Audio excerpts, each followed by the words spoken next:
কিন্তু কুল হুয়াল্লাহ 3 বার পড়লে তো এক খতম কোরআন শরীফের সওয়াব পাওয়া যাবে। আমি 3 বার কুল হুয়াল্লাহ পড়েই মসজিদে ঢুকার দোয়া হিসাবে 3 বার কুল হুয়াল্লাহ পড়ে ঢুকলাম, এক খতম কোরআন শরীফের সওয়াব পাওয়া যাবে, না হলে 1 মিনিট লাগবে। এটা কি মসজিদে ঢুকার নবীর তরিকা হইল না আপনার নিজের তরিকা হইল?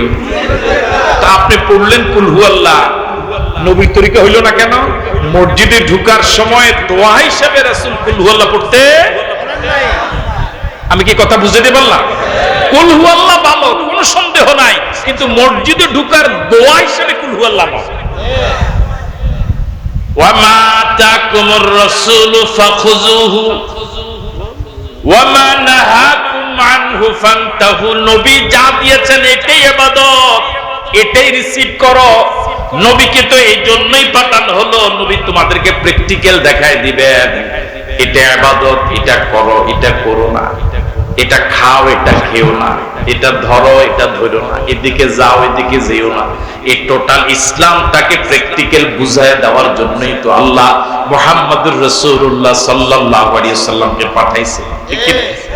তা এখন আপনি নবীর আযান আপনার পছন্দ হয় না, আপনি আগে পরে কিছু যোগ করেন, নবীর প্রতি দুরূদ পড়ার সিস্টেম আপনার কাছে ভালো লাগে না, তাহলে আপনি কি নবীর তরিকা ইবাদত করতেছেন না ভিন্ন তরিকা? আপনার নিয়ত যত সহিহ হোক, তরিকাটা যেহেতু, পদ্ধতিটা যেহেতু সঠিক নাই, এটার নাম ইবাদত।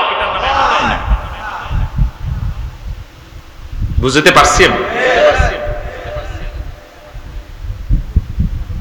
আপনাদের এখানে ঈদের নামাজ হয় কোন জায়গায়? ইহানে হয়, তাহলে তো উদাহরণ দেওয়া সহজ হয়ে গেছে। ঈদের নামাজ বছরে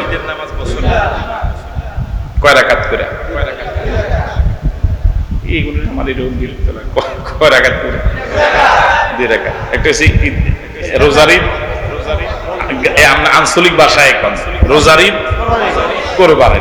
রোজার ঈদ 3 রাকাত, কোরবানি 2 রাকাত। 2 রাকাত, 2 রাকাত। আজান আসেনি? আজান আচ্ছা, এটা কখনো কি চিন্তা করছেন নি? এখানে আজান নাই কেন? এখন যদি আমি হুজুরে চালু করে, ফজরে এই মসজিদে মুসল্লি হয় 5 জন মনে করে, জোহরের সময় 10 জন, আসরে 15 জন, মাগরিবে 20 জন, এশার সময় আবার 10 জন, সব 5 ওয়াক্ত মিলিয়ে 50 জন হয় না?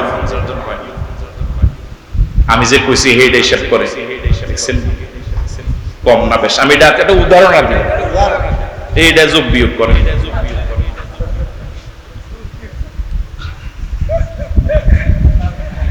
এখন এই সব মিলিয়ে তো কি হয় না? 50 জনের কে ডাকার জন্য একজন ইমাম সাহেব লাগে, একজন মুয়াজ্জিন লাগে। হ্যাঁ, মুয়াজ্জিনকে কমপক্ষে 5-6 হাজার টাকা বেতন দেওয়া লাগে, 7-8 হাজার টাকার সব মিলে একজনের পিছনে খরচ। কয়জন মুসল্লি ডাকার জন্য? ঈদের নামাজে যে 5 ওয়াক্ত পড়ে না, জুমা পড়ে না, তে তো ঈদের নামাজও পড়ে। হ্যাঁ, ঈদের নামাজে তো শুধু এক সমাজ না, আর কয়েক সমাজের লোক।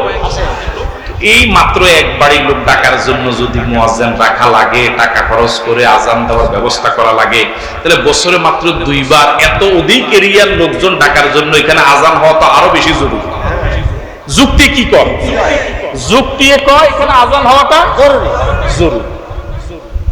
এখন আগামী রোজার ঈদে চালু করে দিয়ে, হ্যাঁ, আজান না দিলেন কি সুন্দর, আল্লাহু আকবার, আল্লাহু আকবার, আশহাদু আল্লা ইলাহা ইল্লাল্লাহ, এখানে কোনটা খারাপ আছে? তো চালু করলে অসুবিধা কি? তাহলে ভালো হলেই ভালো নয় যদি তাতে রাসূলের সাপোর্ট। আমি কি কথা বুঝাতে পারছি আপনাদের? ঈদের নামাজে খুতবা আসেনি না নাই? ইমাম সাহেব ঈদের নামাজে খুতবা কোন সময় দেয়? নামাজের পরে।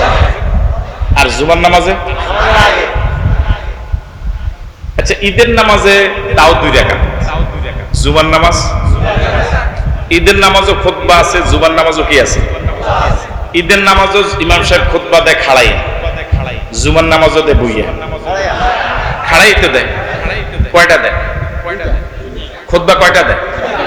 ঈদের নামাজে 2টা, জুমার নামাজেও 2। খুতবার মাঝখানে বসেনি না? বসে।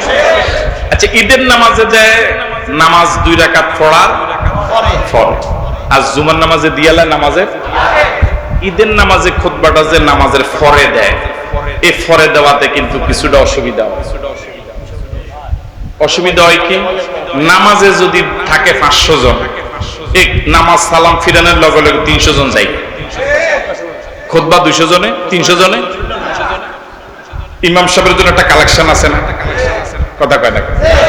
ঈদগার জন্য একটা কালেকশন করেননি আপনারা?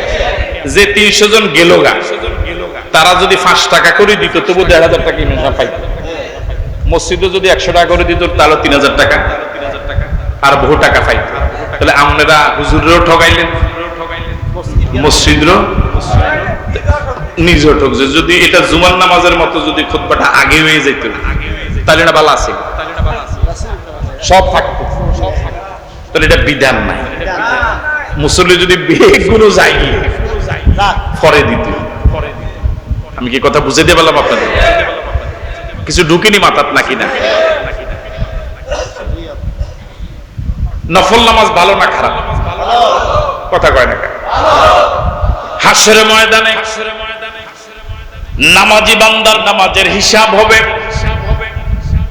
আউয়ালু মা ইউহাসাবু বিহিল আবদু ইয়াউমাল কিয়ামাতি as-সালাত। বান্দার আমলগুলোর ভিতরে সর্বপ্রথম নামাজের হিসাব নেওয়া হবে। কিসের হিসাব? নামাজ। একজন বান্দার দেখা যাবে তার ফরজ নামাজে অনেক ঘাটতি আছে। আল্লাহ রাব্বুল আলামিন সব জানেন, এরপরও ফেরেশতাদেরকে জিজ্ঞেস করবেন যে বান্দার ফরজ নামাজে ঘাটতি পাওয়া গেল, তার আমল নামায় কোন নফল নামাজ আছে কিনা। ফেরেশতারা জবাব দিবেন, রব্বুল আলামিন তার আমল নামায় অনেক নফল নামাজ আছে, মাঝে মাঝে কি করতো। আল্লাহ রাব্বুল আলামিন এত বড় দয়ালু আল্লাহ, তিনি চান না তার কোন আদরের গোলাম জাহান্নামে জ্বলুক, তিনি চান সব গোলাম জান্নাতে যাক। আল্লাহ পাক এবার এই নফল গুলোকে ফরজের সমান মর্যাদা দিয়া ফরজের ঘাটতি পূরণ করে এই বান্দাকে জান্নাত দিয়ে দিবে। তাহলে হাসরের ময়দানে নফল নামাজ ফরজের সমান মর্যাদা, বিপদের সময় অনেক উপকারে পাওয়া যাবে। ঠিক এখন আপনারা যে আগামী ঈদের নামাজটা এখানে পড়বেন, ঈদের নামাজ সাধারণত ধরে নেন রোজার ঈদ একটু দেরিতে পড়ে,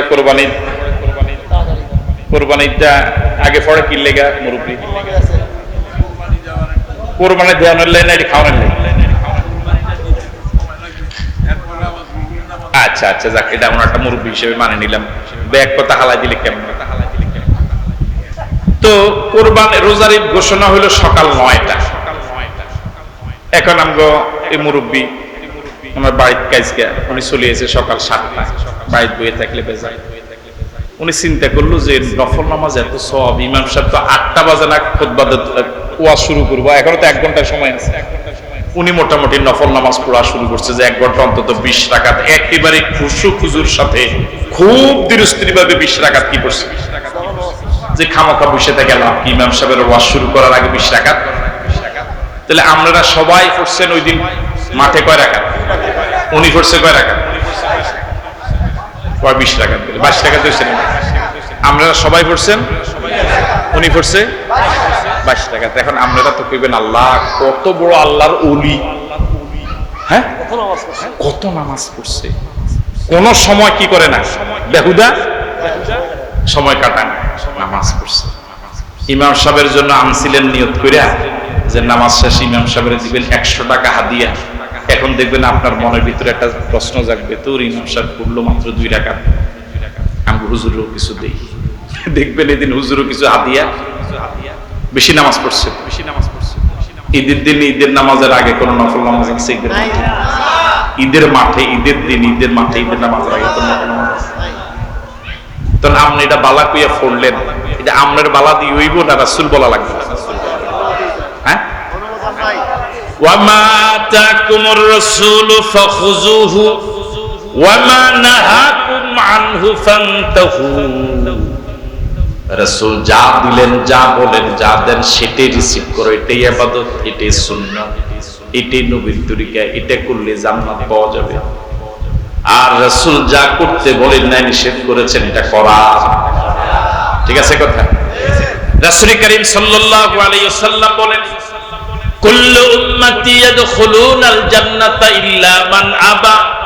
কিলা ওয়া মান আবা? ক্বালা মান আতাআনি দাখালাল জান্নাহ ওয়া মান আসানি ফাকাদ আবা।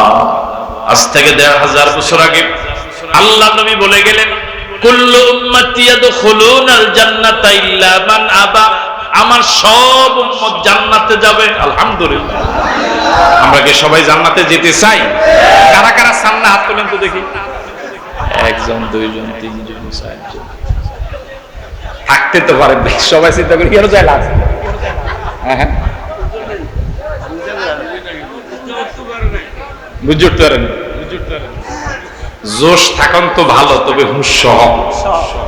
জোশে হুঁশ কি করে না হারাই। সবাই জান্নাতে যেতে চান? এবার কারা কারা যেতে চান হাত তুলে তো দেখি। আল্লাহ কবুল করে বলি আমিন।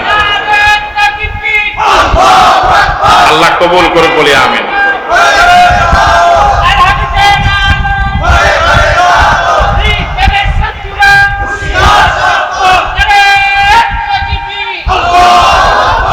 এই বুড়ার এরকম জিদ কি লেগে, যেদিনে মিছিল দিয়ে কথা এটা থায়, এটা কি এরকম জিদ উঠলো কি লেগে? বুঝলাম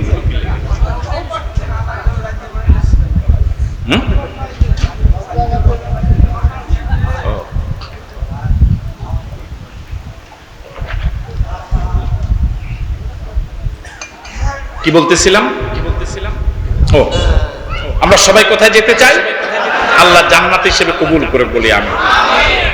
দুনিয়াতে একবার পরীক্ষা ফেল করে আবার পরীক্ষা দিয়ে, বারবার পরীক্ষা দিয়ে কোনো না কোনো সময় পাশ করা,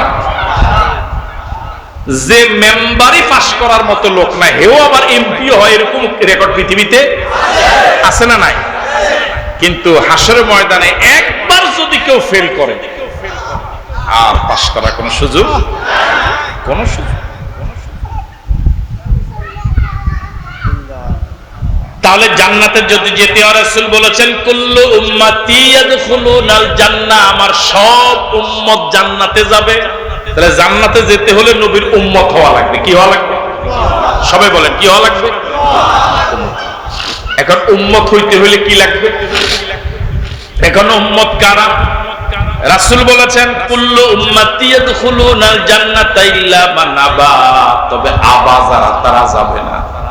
সাহাবায়ে কেরাম আবা বুঝলেন না, রাসূলকে প্রশ্ন করলেন। রাসূল বললেন, মান আতাআনি দাখালাল জান্নাহ। যারা আমার ইতাআত করবে, আমি নবীর তরিকা অনুযায়ী চলবে, আমি নবীর তরিকা অনুযায়ী ইবাদত বন্দি করবে, শরীয়ত মেনে চলবে নবীর তরিকা অনুযায়ী, তার তরিকাটা হবে নবীর তরিকা, ওটা অনুযায়ী যদি সে চলে, সে হলো আমার উম্মত, সে জান্নাতে যাবে। আর যারা আমার নবীর তরিকা মানবে না, সে জান্নাতে যাবে না। তাহলে উম্মত হতে হলে নবীর তরিকা মানা ছাড়া কোনো উম্মত হওয়ার সুযোগই নাই। এই যে আমাদের দেশে ভেন্টিলেটরে যে বিভিন্ন এখন ইয়াকে, ওই যে ভেন্টিলেটর দেখেন না, আল্লাহ মুহাম্মদ লেখা, কোথাও অন্য সাজ দেওয়া, হ্যাঁ, এরপরে পাতিল বানায়, মাটির হোক অথবা সিলভারের হোক। এটার আগে একটা ডায়াস, এটা কি বলে না, ডাইস। ওটার মাঝে আপনি সিমেন্ট গুলে যেটা দিবেন, ওটা যেরকম পরেরটা এরকমই বের হবে। এটা এরকম বের হলো কেন? ডাইসটা এরকম, ঠিক নয় কি? আপনার ইবাদত বন্দেগী, রোজা, নামাজ, জিকির, আজকার, তাসবিহ, তাহলিল যা আছে সবটা হতে হবে নবীর রেখে যাওয়া ডাইস। নবী যেভাবে নবীর যুগে আজান হয়েছে, ওটাই আপনার পরের আজানটা এরকমই হওয়া লাগবে। কথা কি বুঝতে পারলাম?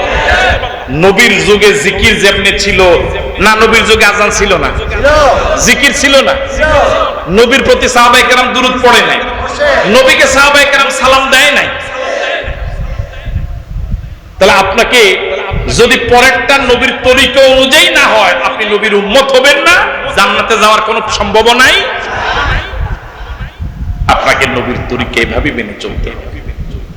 কোন হুজুরে বললো আমার দেখার কোনো দরকার নাই, কত বড় পীর সাহেব বললো আমার দেখার কোনো দরকার নাই, আমার দেখা দরকার এই পীর সাহেবের, এই আলেমের, এই ইমাম সাহেবের কথাটা, কাজটা, বলা, ইবাদতটা আমার নবী এবং সাহাবায়ে কেরামের রেখে যাওয়া ওই তরিকা অনুযায়ী হয়েছে কি। আমি কি কথা বুঝতে পারলাম? এই জন্য রাসূল করিম সাল্লাল্লাহু আলাইহি ওয়াসাল্লামের প্রতি আল্লাহ রাব্বুল আলামিন আয়াতে বললেন, ওয়া মা আতাকুমুর রাসূলু ফাখুযুহু ওয়া মা নাহাকুম আনহু ফান্তাহু। রাসূল শুধু ফাইয়ের সম্পদ যা দিলেন সেটাই নিবা, যেটা নিষেধ করেছেন সেটা নিবা না। শুধু এই বিষয় নয়, শরীয়তের সব বিষয় একমাত্র শুধুমাত্র কেবলমাত্র নবীর তরিকাই হবে তোমার জান্নাতে যাওয়ার রাস্তা। আল্লাহ আমাদের সকলকে নবীর তরিকা অনুযায়ী ইবাদত বندگی করে নবীর উম্মত হয়ে নবীর সুপারিশ পেয়ে জান্নাতে যাওয়ার তৌফিক দান করুন, বলি আমিন। আরো জোরে সরে বলি আমিন। আজকে আলোচনা এখান পর্যন্তই, আগামীকালকে ইনশাআল্লাহ আবার দেখা হবে, কথা হবে। ওয়া মা তাওফীক ইল্লা বিল্লাহ।